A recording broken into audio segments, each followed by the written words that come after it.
кылайын. Assalamu alaikum. Урматтуу апалар, урматтуу аталар негизи максакалда качпайт экен мындай нерсеге. Туугандарым, кыздарым, балдарым, агаларым, инилерим, досторум. Жакшылыкта көрүшкөнгө шүгүр дейли, дайыма бир ишти шүгүр менен башташ керек экен. Анткени көздүн көрүп турганы, тилдин сүйлөп турганы, колдун кармап турганы, буттун басып турганы, ушул жерге келгенибиз муна менен кандай сонун. Бул аманчылыктын белгиси, тынччылыктын белгиси. Өзү ден соолук маанилүү, жаманчылык маанилүү деп көп учурда алдыңдар суроо салганда көпчүлүгү аманчылык маанилүү дептир. Анткени ден соолук бул сага тиешелүү нерсе, аманчылык элге тиешелүү нерсе. Ден соолугу болгон менен, жаңы үйдү салып кирген менен, алдымда машина, чөнтөгүмдө телефон, колумда алтын, күмүш болгону менен, чөнтөгүмдө акча болгону менен, бирок бир жерде согуш болуп атса, бомба түшүп атса, ичкенин кирип, жегенин жеп. Ошон үчүн тынччылыктын болгону бул чоң береке, Кудай ушу тынччылыкты кут кылсын. Анан мындай жыйынга көпчүлүк адамдар келе албайт. Неге? Анткени шифаканада, же болбосо түрмөдө, же ордунан тура албайт, дааратканага бармада бирөөнүн жардамына муктаж. Ошон үчүн жакшылыкты көрөм десең чексиз, анча мынча сыноолор бар, ушулорду кыйынчылыктар бар, ушулорду көрүп кайра айтып, наалы берип жатканга жакпай калат экенбиз. Шүгүр айталы, менин да силерди көргөнүмө 100% чагылышып, тизеге тизе тийишип, баарлашкан күчтүү калганымма Кудайга чексиз шүгүр, силерге чоң рахмат. Мен директорден айтайын. Бүгүнкү иш-чаранын аталышы кандай? Булар абет кылып экен. Тарсеткенди баары тамаша, берекелерим. Бүгүн китеп окуу маданияты жөнүндө, катууга сүйлөсөңүздөр. Бүгүн сүйлөгөндө лептеп сүйлөп, баштап тилегибизди лептеп сөктөп, эптеп септеп деген сөздү токтогон адамдар бар. Бирок жумуш кылсаң мудакыл иштей көрбөйт экен. Бүгүнкү иш-чара китеп окууга байланыштуу. Бирок ушул иш-чара өзү эле болуп калдыбы? Асмандан акалай сүт десең түшүп калды мына белектердин баары. Бул белек бир эле бөлүгү. Программа түзгөн өзүнчө иш. Китептерди тандаш өзүнчө иш. Аларды камсыз кылыш өзүнчө иш. Рекламалаш өзүнчө иш. Адамдарды кызыктырыш өзүнчө иш. Адамдарды тартыш, ошол иштерди уюштуруш өзүнчө иш. Мен алып келген балдар кызат болуп келди. Свет өчүп калыптыр, антип атыптыр, мынтип атыптыр. Ушунчалык кыйналып өткөзөт, биз жок дегенде келип катышып койгонго да убакыт таппайбыз. Ошо катышкандарга чоң рахмат. Баскан кадамыңардан жараткан ыраазы болсун. Жүзүңөрдө нур болсун. Тилиңерде таттуу сөз болсун, колуңарда белек болсун, кадыр даражаңар арта берсин. Ушу келгениңер үчүн, катышканыңар үчүн мен өтө чоң ыраазымын. Бүгүнкү эң күчтүү баталардын бири менин батам, анткени мен мусафырмын. Мусафырдын батасы тиет, атанын балага берген батасы тиет, орозо туткан кишинин батасы тиет, адилеттүү башчынын батасы тиет. Анан элдердин батасы тиет. Жаш балдардын батасы тиет, анткени алар таза. Айтайын дегеним, силерди көрүп аябай жүрөгүм жылыды. Ушундай суук күндөрү мен жүрөгүм жылып турат. Эмне себептен дегенде, китеп окуйм, илим алам, билим алам, иманды үйрөнөм. Эң тарыхтагы даражалуу, кадырлуу, даанышман инсандын өмүр баянын үйрөнөм деген ниет менен. Кимдин өмүр баянын окусам, ошонун сыфаттары сага жугат. Кимдин өмүр баянына кызыксаң, ошонун кадыр даражасы сага жугат.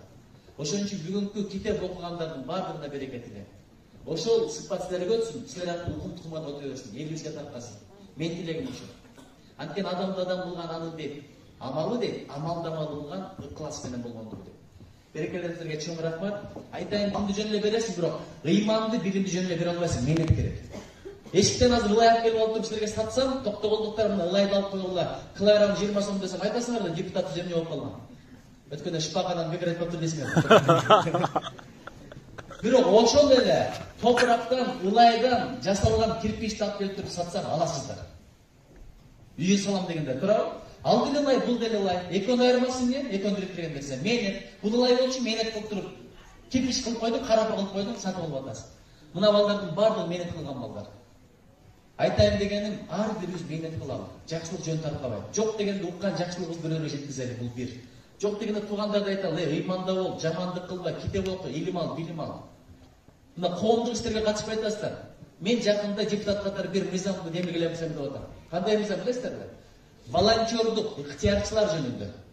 Келечекте прокурорлук эле ыктыярчы бол, өмүр баяныңда ошо болбосо бара албайсың. Саясий карьера кыла албайсың, кызматка бара албайсың. Биз азыр бүт өзүбүздү ойлоп калдык.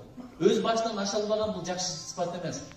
Көчөдө топурак мындай бир мусор жатат, эч кимдин иши жок. Такырып түкүрүп атат, токто деген киши жок. Шаарда өчүп аткан жаштар бар, токтотуп койгон киши жок. Ошон үчүн жамандык таркап атат. Берекелерим, ушул коомдук иш деген өтө маанилүү нерсе. Коомдук иш деген эмне? Өзүң менен кошо элиңди ойло, мамлекетиңди ойло деген нерсе. Ошого балдарга ушундай тарбия берели. Өзүңдөр ойлого, өзү үчүн ит деле жашайт, бит деле жашайт, адам бол. Мен эле бешке түшөм болду деп жашай бербей, бирөө жакшылыкка чакыр, жамандыктан кайтар, жакшылыгына себеп бол, бүгүнү көтөр деген талиптерге сөз болуш керек. Сүйлөштүкпү? Токтогул деген бул таланттар чыккан жер. Бычак берсең, кындап бер, кындап берсең, чындап бер. Берекесиз байлардан пейил менен кул кетер. Жумуш кылсаң муда кыл, иштей көр дейм бекер. Кара санап бирди алсаң, колуңузда миң кетер. Ушул таптарды жазган Токтогул атабыз ушул жактан чыккан. Эшмамбет атабыз чыккан, Борбол атабыз чыккан. Сөз баккан жер, сөз таптаган жер. Ошол кадырбатты, ошол даражаны түшүргөнүздөр. Мен силерге илим тилейм, билим тилейм, ынтымак тилейм.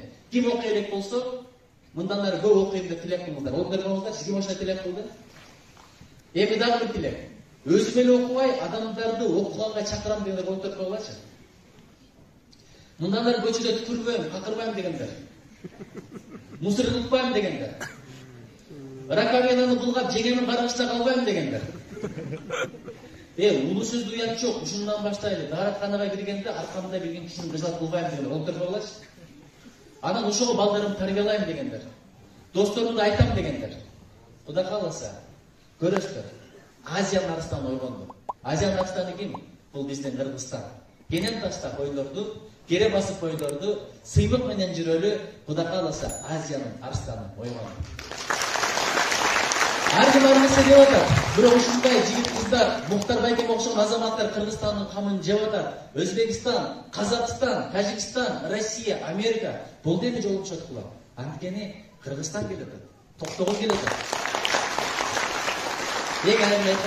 Берекелерим, эгерде чындап бизде ушунчалык таланттуу элбиз.